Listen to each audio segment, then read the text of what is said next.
पुढच्या बातमीकडे वळणार आहोत। बातमी नाशिकमधून आहे। खड्ड्यांच्या मुद्द्यावर शिवसेना उद्धव बाळासाहेब ठाकरे पक्ष आक्रमक झालेला आहे। नाशिक महापालिकेच्या पायऱ्यांवर आंदोलन करण्यात आले। महापौरांच्या दालनातही आंदोलन केलं गेलंय। कोतकर कुटुंबियांचा महापालिकेबाहेर ठिय्या पाहायला मिळालेला आहे।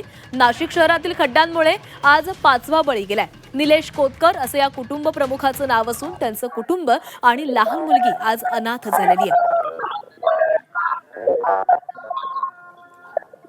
आणि या संदर्भामध्ये अधिक बोलणार आहोत आमचे प्रतिनिधी योगेश खरे आपल्यासोबत जोडले गेलेले आहेत। तर योगेश, कोतकर कुटुंबानं महापौरांच्या दालनाबाहेर देखील आंदोलन केलेलं आहे, ठिय्या केलेला आहे आणि या सगळ्या खड्ड्यांच्या मुद्द्यावरून शिवसेना उद्धव बाळासाहेब ठाकरे पक्ष देखील आक्रमक झाला। त्यांनी देखील पायऱ्यांवर आंदोलन केलेलं आहे।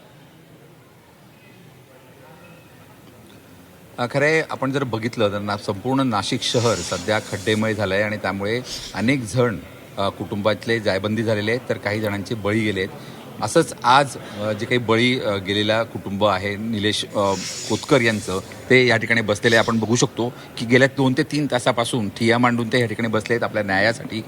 ताई, तुम्ही या ठिकाणी कशासाठी आलात आणि काय नेमकं तुमची मागणी आहे?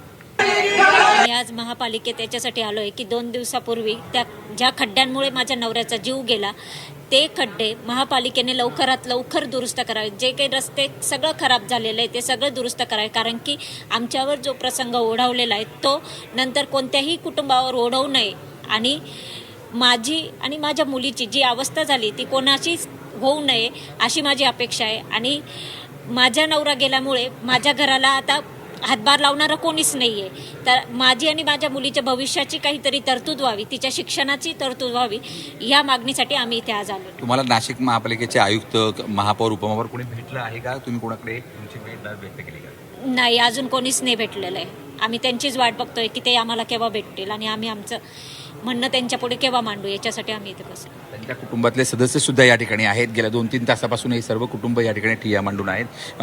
काय वाटतंय तुम्हाला? एकूणच तुम्हाला दाद दिली जात नाहीये, तुम्हाला कोणी भेटत नाहीये? आम्हाला इथे जवळजवळ 2 ते 3 तास झाले, अजूनपर्यंत महापालिकेचे प्रशासनाचे कोणतेच अधिकारी, कुठले महापौर, कोणी वरिष्ठ अधिकारी कोणी इथे अजूनपर्यंत आम्हाला भेटायला आलेले नाही, काही चौकशी करायला आली नाही।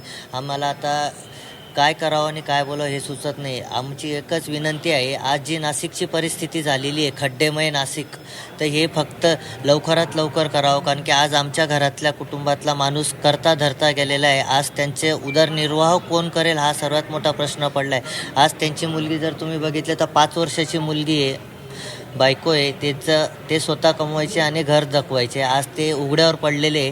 आणि आज जी नाशिकची अवस्था झाली, तर असं याच्यानंतर कुठल्या कुटुंबावरती वेळ येऊ नये ही आमची खूप प्रशासनाला मनापासून कळकळीची विनंती आहे।